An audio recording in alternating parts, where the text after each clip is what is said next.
Hey, good morning. It's good to see everyone here with us this morning. Dobro jutro, lepo da vas vsi danes vidimo. We have a new translator here for today, and so I want to thank Masha for stepping up and helping today. No, pa imamo tudi novega tolmača, danes bo Maša. Hvala, da je stopila, nadomestila. Hvala. So as you may remember, last week we looked at a little 4-chapter book called Jonah, see the circumstances and how they were similar to the life of Jesus and the resurrection.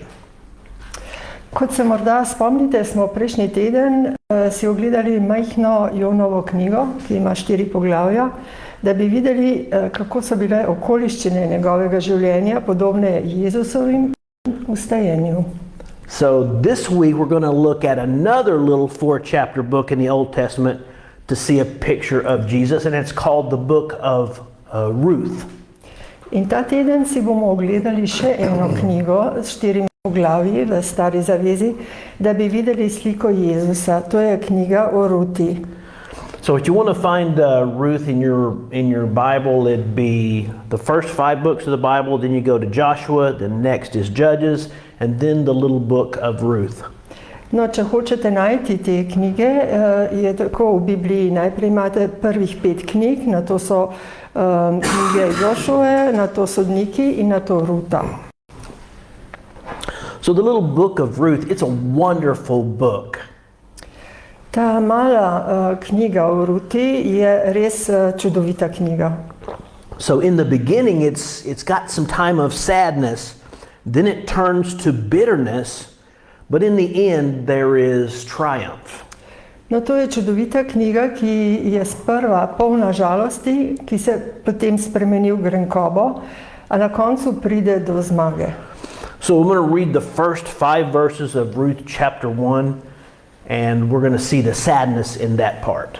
No, preberimo najprej prvih 5 verzov prvega poglavja knjige o Ruti in poglejmo to žalost, ki izhaja.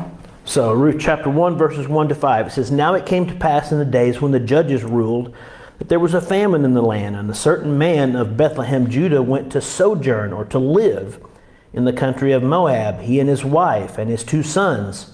And the name of the man was Elimelech, and the name of his wife Naomi, the name of his 2 sons Mahlon and Chilion, Ephrathites of Bethlehem, Judah. And they came into the country of Moab and continued there. And Elimelech, Naomi's husband, died, and she was left and her 2 sons. And they took them wives of the women of Moab. The name of the one was Orpah, and the name of the other was Ruth. And they dwelled there about 10 years. And Mahlon and Chilion died also, both of them. And the woman, talking about Naomi, was left of her 2 sons and her husband." V dneh, ko so vladali sodniki, je nastala lakota v deželi. Tako je šel neki mož iz Judovega Betlehema, da bi se svojo ženo in z 2 sinovoma naselil v moabski deželi. Možu je bilo ime Elimelech, njegovi ženi je bilo ime Naomi in njegovima sinovoma je bilo ime Mahlon in Chilion. Bili so Efratejci iz Judovega Betlehema. Prišli so v moabsko deželo in tam prebivali. Naomi pa je umrl mož Elimelech in ostala je sama s svojima sinovoma. Ta 2 sta se vzela za ženi Moabki, eni je bilo ime Orpa, drugi je bilo ime Ruta. Prebivali so tam kakih 10 let, pa tudi ta 2, Mahlon in Chilion, sta umrla. In tako je ostala žena brez otrok in brez moža. So now, in this story, when we read that this Israelite, Elimelech, leaves God's promised land to go to enemy territory, Moab, we can know that bad things are going to happen. No, in ko beremo, da ta Izraelec Elimelech zapusti Božjo obljubljeno deželo in odide na sovražno ozemlje Moab, vemo, da se bodo zgodile res hude stvari. Yeah. So we ask the question, did God tell them to go? The answer is no. In sedaj se lahko vprašamo, mu je Bog rekel naj gre, in odgovor je ne. So anytime God instructs someone to run away from a famine, we are told about it. Namreč kadarkoli Bog nekomu naroči naj pobegne pred lakoto, naj to povejo. But we don't see that here in this story. Vendar tega tukaj v zgodbi ne vidimo. And bad things do happen in Moab. In v pokrajini Moab se dogajajo res slabe stvari. So Naomi's husband and 2 sons all die in Moab, and they leave Naomi there by herself with 2 daughter-in-laws. Naomin mož in pa 2 sinova, vsi umrejo v Moabu, tako da Naomi ostane z 2 snahama.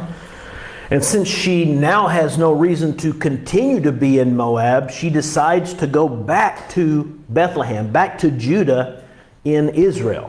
In ker nima razloga, da bi še naprej bila v Moabu, se Naomi odloči, da odide in se vrne v Betlehem, v Judo, v Izrael. The daughters-in-law follow, but Naomi says to them, "Go back home to your families."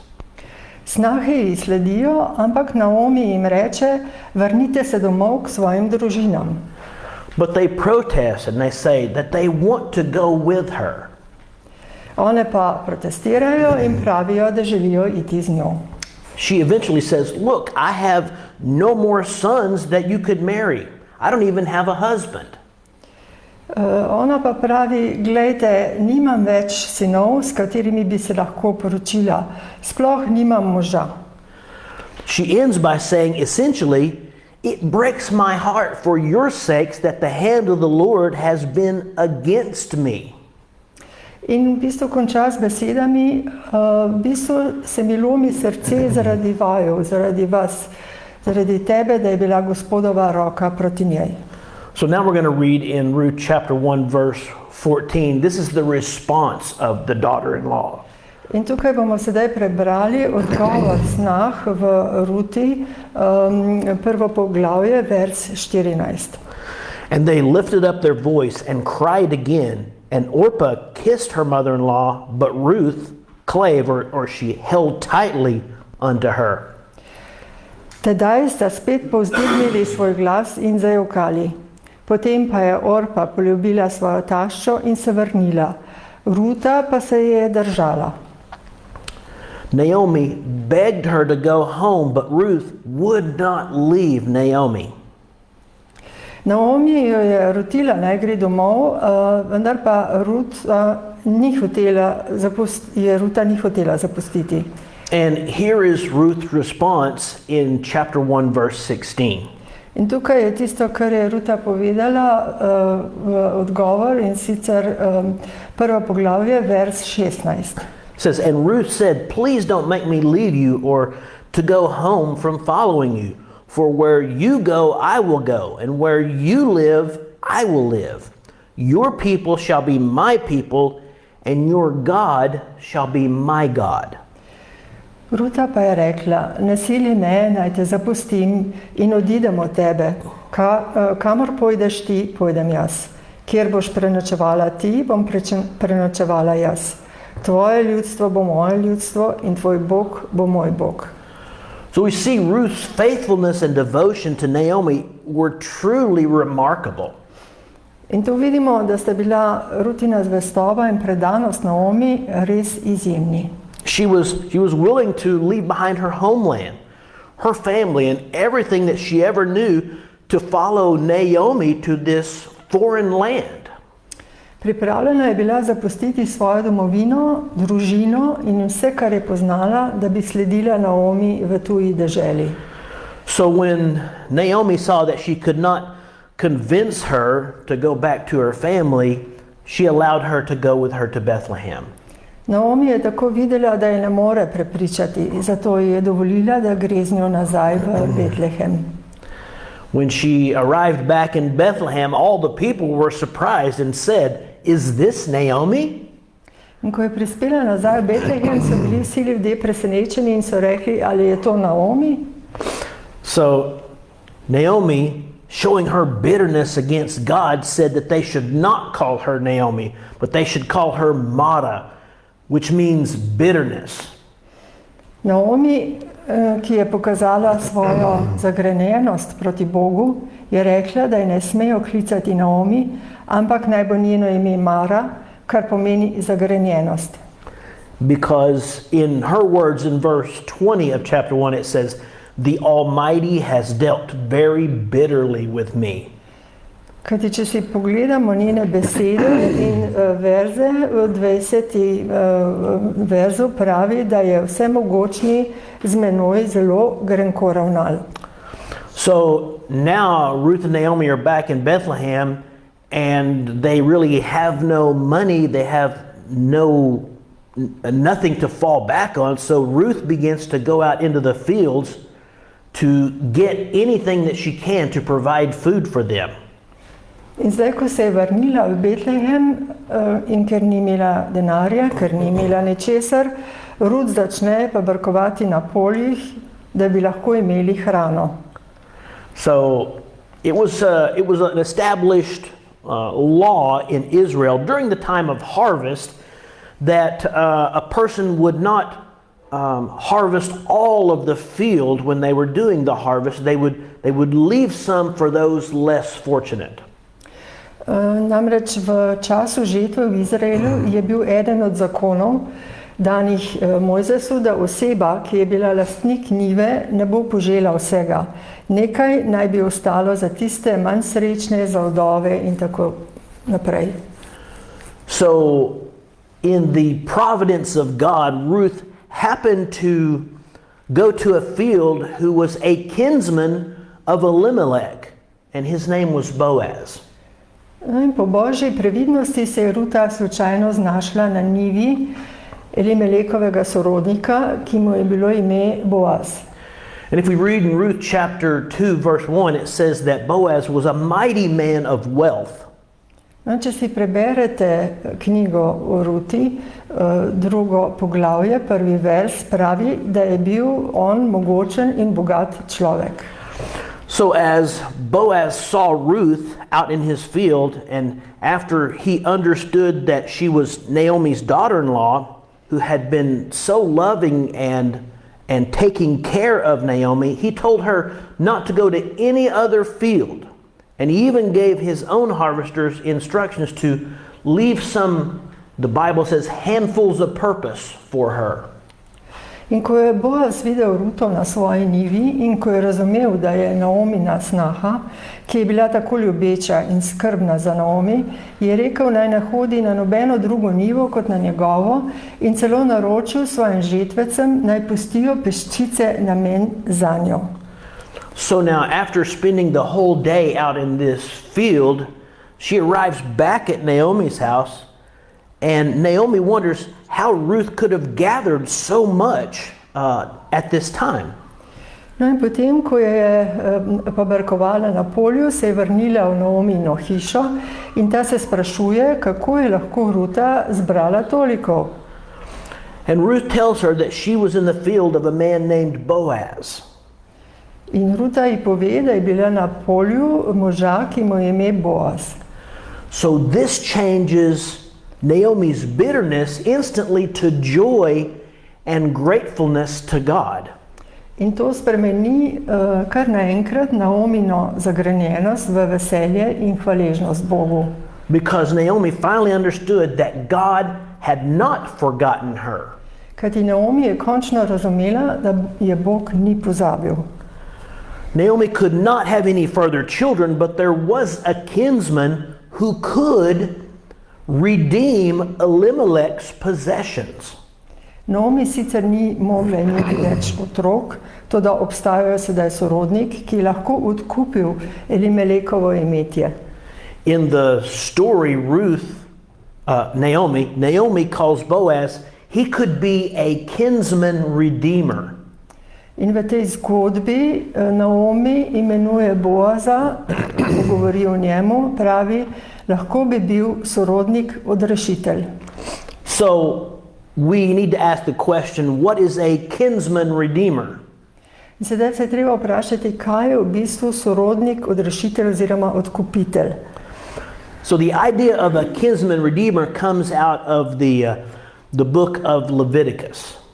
Ta sama zamisel o sorodniku, odkupitelju izhaja iz knjige Levitikus, in sicer poglavje 25, vers 25. Yeah, so I'm going to read. It says, if one of the fellow Israelites becomes poor and sells some of their property, their nearest relative is to come and redeem what they have sold. Sedaj bom to prebrali. Če tvoj brat obuboža in mora prodati del svoje lastnine, naj pride njegov odkupitelj, to je najbližji sorodnik, in naj odkupi, kar njegov brat prodaja. So to define a kinsman redeemer, it was someone who would redeem something that was lost. Po definiciji je bil sorodnik, odkupitelj nekdo, ki je odkupil tisto, kar je bilo izgubljeno. So it could be another person's property, it could be their freedom, it could even be their name. In to je lahko več stvari, lahko je lastnina drugih oseb, lahko je njihova svoboda ali pa celo njihovo ime. So in short, the kinsman redeemer was a rescuer or a restorer. Okay, hang on a sec here.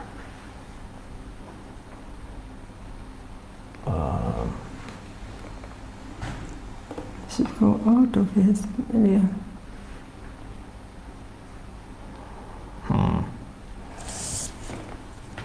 Sorry about that. There we go. So in short, the kinsman redeemer, he was to be a rescuer or a restorer. Torej, na kratko, če si pogledamo, sorodnik je bil reševalec in pa restaurator. Now, this was not to be a passive obligation, and it was also not something that should be entered into very lightly. To namreč ni bila neka pasivna obveznost, niti ni bilo nekaj, v kar bi morali stopiti zlahka. So as we're about to read, there were some obligations necessary for the person who would be a kinsman redeemer. In kot boste videli, so bile za osebo, ki bo sorodnik odkupitelj, potrebne nekatere obveznosti. So then, to be a kinsman redeemer, there were essentially 4 requirements that had to be met. Torej, da bi bil sorodnik odkupitelj, so morale biti v bistvu izpolnjene 4 zahteve. So the first one is you had to be kin. Prva je, morali ste biti sorodniki. The only way you could be a kinsman redeemer was that you had to be a part of the same family. Edini način, da si lahko bil sorodnik odkupitelj, je bil, da si moral biti iz iste družine. There had to be some family relational link. Morala je obstajati neka družinska povezava ali vez. So I'm going to kind of describe it like being of the same blood. In opisal bi to lahko z drugimi besedami tudi tako, da ste morali biti iste krvi. Someone outside of your family could not come and bring redemption of these possessions because they were of a different family or a different blood. Nekdo iz druge družine ni mogel doseči odrešitve, ker je bil iz druge družine in je bil druge krvi. Now the second thing is you had to be willing. Druga stvar, druga obveznost pa je bila, da ste morali biti pripravljeni. In the story of Ruth and Boaz, we're going to read a little bit later, the person who was the next redeemer in line, he was simply not willing to follow through and redeem these possessions. No, v zgodbi o Ruti in Boazu pa oseba, ki je bila naslednji odrešitelj v vrsti, preprosto ni bila pripravljena slediti odrešitvi. So if the person was not willing to be a kinsman redeemer, they could not be forced to do it. Namreč, če oseba ni bila pripravljena, je v to ni bilo tudi mogoče prisiliti. So then being willing is at the heart of what a kinsman redeemer is. Biti pripravljen je bistvo tega, kar je sorodnik odkupitelj. So all of this, considering the fact that Ruth was not even an Israelite, she was from Moab, considered to be an enemy of the people of God. In vse to upoštevanje dejstva, da Ruta niti ni bila Izraelka. Bila je iz Moaba, ki je veljala za sovražnico Božjega ljudstva. And yet, Boaz was still willing to be a kinsman redeemer. Vendar pa je Boaz kljub temu bil pripravljen biti odkupitelj, sorodnik odkupitelj. So the third thing about a kinsman redeemer is you had to be able to redeem. In tretja stvar, ki je bilo treba izpolniti, je bila, da ste morali biti sposobni odkupiti. So willingness alone was not enough to be a kinsman redeemer. Namreč samo pripravljenost ni bila dovolj, da bi bil sorodnik odkupitelj. You actually had to be able to follow through with the redemption. Namreč moral si biti sposoben slediti tej odrešitvi do konca. So in the case with Boaz, if you did not have the financial ability to pay for this redemption, then you could not be the redeemer. Torej v primeru Boaza lahko rečemo, če ne bi imel finančne zmožnosti za odkup, potem tudi ne bi mogel biti odkupnik. So it didn't matter really how good your intentions were. Pravzaprav ni bilo pomembno, kako dobri so bili vaši nameni. Now the fourth thing we see is you had to pay the price, the total price. You had to pay it in full. In četrti pogoj je bil, da ste morali plačati ceno v celoti.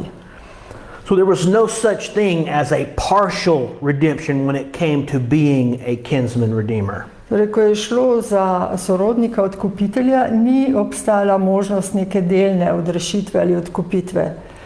Unless the full price was paid, there was no redemption. Namreč, če ni bila plačana polna cena, ni bilo odkupa. So it was truly an all or nothing type of arrangement. Torej je šlo za dogovor, resnično dogovor, vse ali nič. So as we mentioned before, the interesting thing about Boaz was he was not the first person in line. He was not the closest kin to be the redeemer.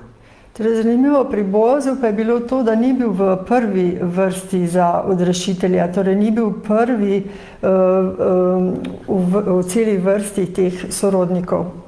So there was another closer relative who was in line for this position. Namreč za to mesto je bil v vrsti še en bližji sorodnik. So Boaz had to go approach this other person to see if he would be willing to redeem the property. In tako je Boaz moral vprašati to drugo osebo, če je pripravljena odkupiti lastnino. And at first this other person was, and then he realized that there was a widow involved and that he would also have to redeem her as well. No, ta sorodnik je bil najprej pripravljen, dokler ni ugotovil, da obstaja še vdova, ki jo bo moral prav tako odkupiti. So he did not want to do this. He did not want to take on the responsibility of taking care of a widow. So he gave up his right to be the kinsman redeemer. Tega torej ta sorodnik ni hotel storiti, v bistvu ni hotel prevzeti odgovornosti še za vdovo in zato se je odpovedal pravici do odkupa v korist Boaza. Yeah, so when he gave up his right, Boaz was the next in line and he became the kinsman redeemer and he ultimately redeemed her property and her name. No, in ko se je odpovedal tej pravici, je bil Boaz naslednji v vrsti in je postal sorodnik odkupitelj, ki je nenazadnje odkupil njeno lastnino in pa njeno ime. So we see in Ruth chapter 4 verses 9 and 10, I'm going to read. It says, Boaz said unto the elders and to all the people, you are witnesses today that I have bought all that was Elimelech's and all that was Chilion and Mahlon from Naomi. Moreover, Ruth the Moabite, the wife of Mahlon, have I purchased to be my wife. and to raise up the name of the dead upon his inheritance, and that the name of the dead be not cut off from his brethren.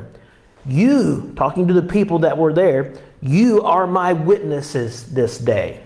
No, knjiga o Ruti, 4. poglavje, vers 9-10, pravi: Boaz je rekel starešinam in vsemu ljudstvu: Danes ste priče, da sem odkupil iz roke Naomi vse, kar je bilo Elimelehovo, in vse, kar je bilo Kiljonovo in Mahlonovo.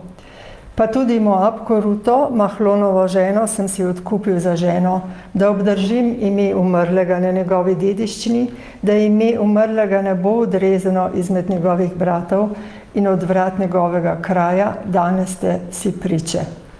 So Boaz met all the requirements, and so he agrees to be the kinsman redeemer of all that came with the family name of Elimelech. Boaz je tako izpolnil vse zahteve, zato se je strinjal, da bo sorodnik odkupitelj vsega, kar je prišlo z družinskim imenom Elimelek. So this story that started with so much sadness, which turned to bitterness, has now completely changed into a story of incredible joy. In tako se je zgodba, ki se je začela z veliko žalostjo in ki se je spremenila v grenkovo, zdaj popolnoma spremenila v zgodbo neverjetnega veselja. Now you might say, where is the joy? No, in sedaj se mogoče vprašate, kje je to veselje, in si pogledamo te naslednje verze. Boaz and Ruth, they have a son together, and I want to tell you, we're going to read here what the women of Bethlehem have to say to Naomi in chapter 4, verses 14 and 15.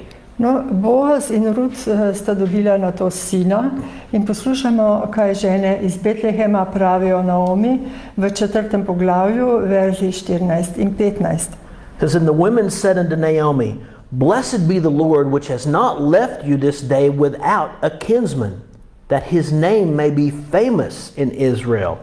And he shall be unto you a restorer of your life, and a nourisher of your old age, because your daughter-in-law, which loves you, who is better to you than 7 sons, has borne him. Žene so rekle Naomi: Slavljen Gospod, ki te danes ni pustil brez odkupitelja. Naj slovi njegovo ime v Izraelu. Naj ti poživlja dušo in zdržuje tvojo starost, saj ga je rodila tvoja snaha, ki te ljubi in je zate boljša kot 7 sinov. So Naomi gets to become the babysitter for this child, and it brings her incredible joy. Naomi postane otrokova varuška in to ji prinese neverjetno veselje. And the baby is named Obed. In malčku je ime Obed. And he grows up to have a son himself who is named Jesse. Odrašča in ima sam sina, ki mu je ime Jesse. And Jesse has a son named David. That is the great King David. Jesse pa ima sina po imenu David. To je veliki kralj David. So it's incredible to look at what God brought from a situation that seemed so hopeless. Neverjetno je, če si pogledamo, kaj je Bog prinesel iz situacije, ki se je zdela tako brezupna. Out of this seemingly hopeless situation comes eventually King David, who was a direct descendant of the family line of Jesus. Iz te brezupne situacije vemo tudi, da je bil kralj David, da je prišel kralj David neposredno v Jezusovi družinski liniji. So now we look at the comparison of the kinsman redeemer Boaz to Jesus himself. Sedaj si poglejmo primerjavo sorodnika odrešitelja Boaza in naredimo primerjavo z Jezusom. So maybe the question is, why is Jesus a kinsman redeemer for us? Zakaj, lahko se vprašate, je Jezus za nas sorodnik, odrešenik? When we look at the story of Ruth a little bit closer, I hope you can recognize the similarities between Ruth and Naomi's problem and our problem. Upam, da ko boste podrobneje pogledali zgodbo o Ruti, boste v bistvu prepoznali podobnosti med njenimi težavami in pa našimi. So we were just like Naomi and Ruth, desperate and broken. Bili smo tako kot Naomi in kot Rut, obupani in zlomljeni. We had no hope and we were all lost in our sinful condition. Nismo imeli upanja in vsi smo bili izgubljeni v svojem grešnem stanju. And we needed someone who could step in and become our redeemer. In potrebovali smo nekoga, ki bi lahko posegal in postal naš odrešitelj. So Jesus enters this picture now. Sedaj v to podobo, v to sliko stopi Jezus. So let me show you how Jesus would meet all the requirements necessary to become our redeemer, our kinsman redeemer. Naj vam sedaj pokažem, kako je Jezus izpolnil vse potrebne zahteve, da bi postal naš odkupitelj, naš sorodnik odkupitelj. So the first thing is Jesus became like us. Prvi pogoj, da je Jezus postal tak kot mi, postal nam je podoben. So because the Redeemer had to be of like blood, Jesus had to become like us. Ker je moral biti odkupitelj enake krvi, je Jezus moral postati tak kot mi. If he did not take on a human body like us, then there would be no way he could redeem us. Namreč, če Jezus ne bi prevzel človeškega telesa, tako kot smo mi, za nas ne bi bilo odrešitve. So since sin came into the world through one man, it would have to take another man to bring about our salvation, our rescue. Namreč, ker je greh prišel na svet po enem človeku, bi bil potreben drug človek, da bi prinesel naše odrešenje in pravičnost. So this would require the infinite God to take on human flesh. In to bi zahtevalo, da neskončni Bog prevzame človeško meso. This is exactly what Jesus did, and in the Gospel of John we see this laid out very clearly. In točno to je storil Jezus in v Janezovem evangeliju vidimo to zelo jasno napisano. John chapter 1 verse 1 says, "In the beginning was the Word, and the Word was with God, and the Word was God." Če si preberemo evangelij po Janezu, prvo poglavje, prvi odstavek 14, na to 14 najprej prvi, v začetku je bila beseda in beseda je bila pri Bogu in beseda je bila Bog. In verse 14 of chapter 1 it says, "The Word," talking about Jesus, "became flesh and dwelled among us, and we saw his glory, the glory of the only begotten, the one and only Son of the Father, full of grace and truth." No in 14. vers. In beseda je postala meso in se naselila med nami. Videli smo njeno veličastvo, veličastvo, ki ga ima od očeta, kot edinorojeni sin, polna milosti in resnice. So Jesus became just like you and me. He took on human flesh, and that would put him in a position so that he could redeem us. In Jezus je postal tako kot ti in jaz s človeškim mesom, kar ga je postavilo v položaj, da nas je lahko odrešil. So the second thing that we looked at about being a kinsman redeemer, you had to be willing. Jesus was willing to be our kinsman redeemer. Drugi pogoj, ki ga je bilo potreba izpolniti, zato da si postal sorodnik odrešenik, odkupitelj, je, in to ga je izpolnil tudi Jezus, Jezus je bil to pripravljen storiti. In the book of Philippians, we see the willingness of Jesus to become our redeemer in spite of the fact that most of the world are not a part of Israel. V pismu Filipijanov vidimo Jezusova pripravljenost, da postane naš odrešenik, kljub dejstvu, da večina sveta ni del Izraela. So it says in Philippians chapter 2, verses 5 through 8, it says, "Have this same mindset in you, which was also in Christ Jesus, who being in the form of God, thought it not robbery to be equal with God, and took upon him the form of a servant, and was made in the likeness of man. Being found in fashion as a man, he humbled himself and became obedient unto death, even the death of the cross." Če si pogledamo Filipijanom, drugo poglavje, 5 do 8, pravi: "To mislite o sebi, kar je tudi v Kristusu Jezusu. Čeprav je bil namreč v podobi Boga, se ni ljubosumno oklepal svoje enakosti z Bogom, ampak je sam sebe izpraznil tako, da je prevzel podobo služabnika in postal podoben ljudem."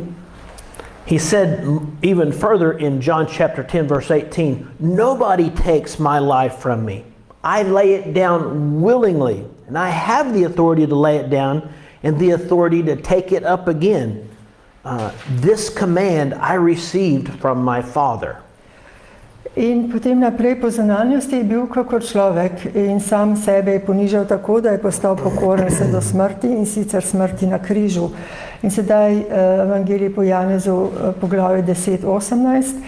"Nihče mi ga ne jemlje, ampak ga dajem sam od sebe. Oblast imam, da ga dam, in oblast imam, da ga spet sprejmem.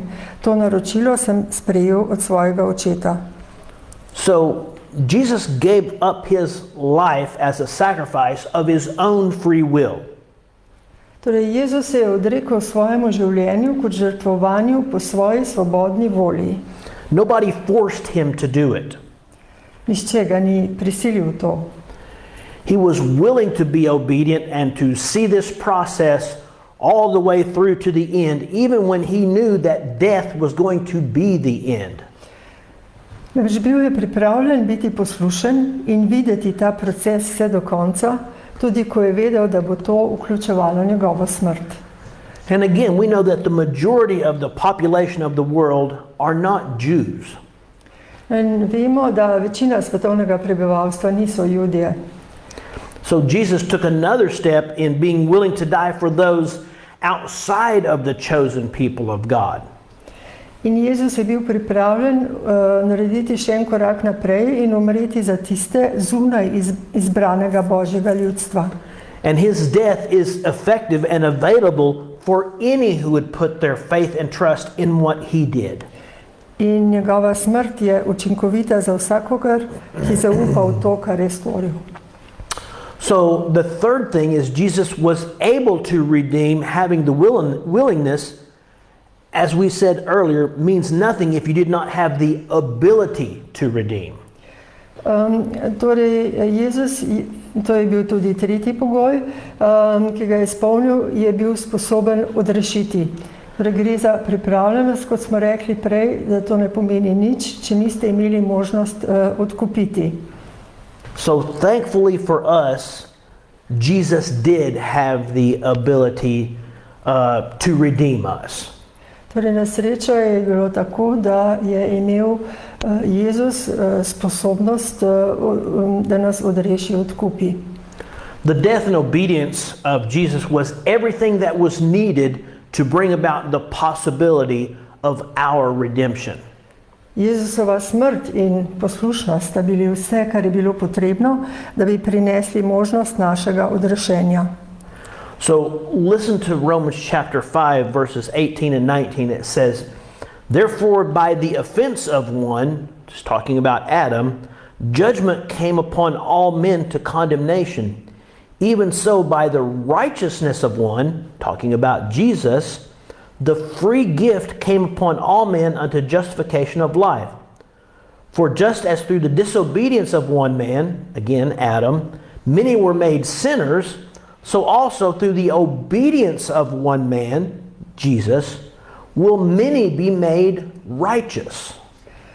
Če si pogledamo Rimljanom, 5. poglavje, vers 18 in 19, pravita: "Kako se je torej po prestopku enega človeka, govorimo o Adamu, zgrnila obsodba na vse ljudi, tako tudi zaradi pravičnega dejanja enega, Jezusa, prihaja na vse ljudi upravičenje, ki daje življenje. Kakor smo namreč zaradi neposlušnosti enega človeka, torej spet Adama, mnogi postali grešniki, tako bodo tudi zaradi poslušnosti enega, Jezusa, mnogi postali pravični. So, the fourth thing, Jesus paid the complete price for our sin. In četrti pogoj, Jezus je plačal celotno ceno za naš greh. We see this in Titus chapter 2, verse 14. It says, who gave himself for us that he might redeem us from all iniquity and to cleanse us and to make us his very own people, totally committed to doing good things, good deeds.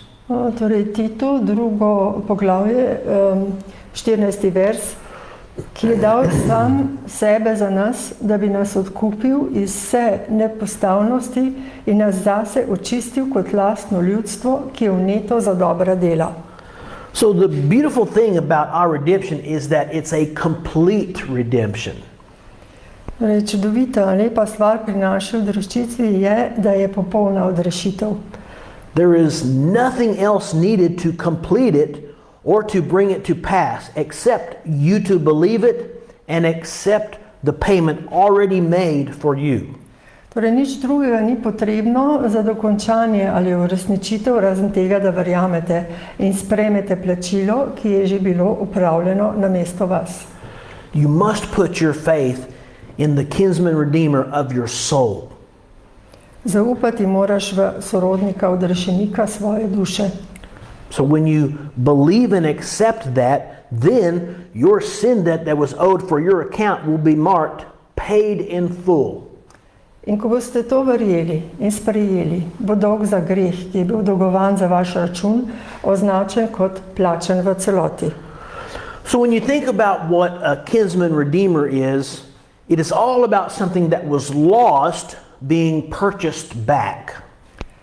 In ko razmišljate o tem, kaj je sorodnik odkupitelj, gre tu za nekaj, kar je bilo izgubljeno in je bilo kupljeno nazaj. All of humanity was lost and on the verge of losing everything, but then Jesus stepped in. Vse človeštvo je bilo izgubljeno in tik pred tem, da je izgubil vse, toda Jezus je stopil vmes. And what he did was cover the price of what was lost and gave everyone an opportunity for a new identity in Christ. In kar je naredil je, da je pokril ceno izgubljenega in vsem dal priložnost za novo identiteto v Kristusu. So the beautiful thing for a child of God is that you never have to worry about having to be redeemed again. Čudovita stvar za Božjega otroka je, da ti nikoli več ni treba skrbeti, da boš moral biti ponovno odrešen. So he paid the price of our redemption once and for all. Namreč on je plačal ceno odrešitve enkrat za vselej.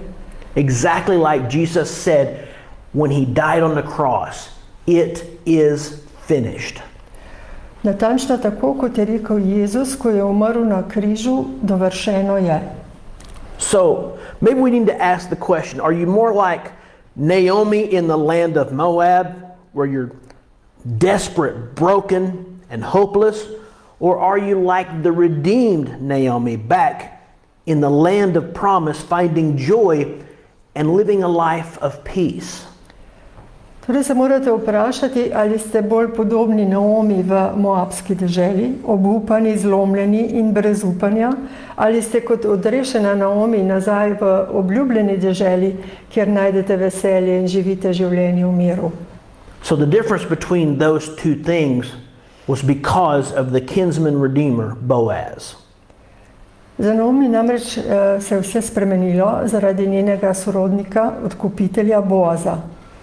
So it can all change in your life through our kinsman redeemer, Jesus. In vse se lahko spremeni tudi za vas v vašem življenju po našem sorodniku, odrešeniku Jezusu. So here's my challenge to you to take advantage of the offer that is being put before you now. Torej, to je moj izziv za vas, da izkoristite ponudbo, ki je zdaj pred vami. Don't wait until the offer passes or your opportunity is closed. Ne čakajte, da ponudba mine in je vaša priložnost zaprta. If you put it off and never take advantage of it, comes a time where it's eventually eternally too late.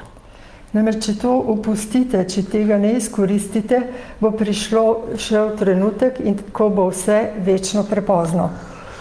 So when we look at the story of Ruth, I hope we're inspired to be people of faith and loyalty, to show kindness and compassion to those who are around us, and to trust in God's plan for our lives.